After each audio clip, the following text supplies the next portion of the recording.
ન સ્વામીની વાતો પ્રકરણ બીજું વાત 15મી સ્વામિનારાયણ હરે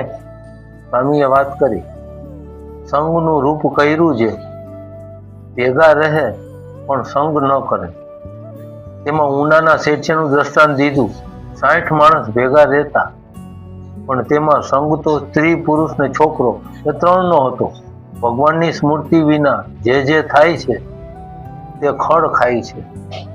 ને સત્સંગી પણ સ્મૃતિ ન કરાવે તો કુસંગી ભૂલાવે એમાં શું કહેવું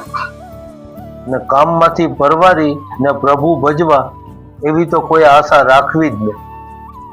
કામમાંથી પરવારી અને ભગવાન ભજવા એવી તો કોઈ આશા રાખવી જ નહીં સ્વામી એવું કહે કેમ જે કોઈનું પૂરું થયું નથી અને થાશે પણ નહીં અને આ જીવને વૃક્ષનો દેહ આવે એમાં અવરદા તો ઘણી લાંબી હોય પણ એમાં પ્રભુ ભજાય નહીં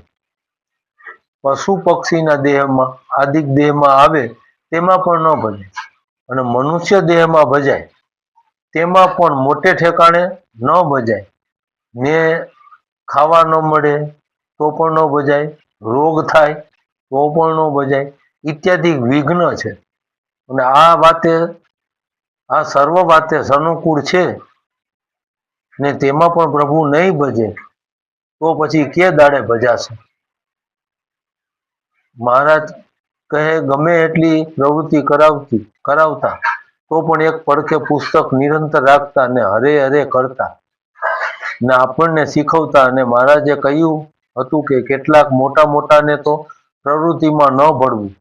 કેમ જે પૂર્વે ઋષિ પ્રવૃત્તિમાં ભળ્યા તે આહનિક ભૂલી ગયા હતા પછી વળી કોઈક વૃદ્ધ પાસેથી શીખા ને તે પછી શાસ્ત્ર કર્યા એવી રીતે છે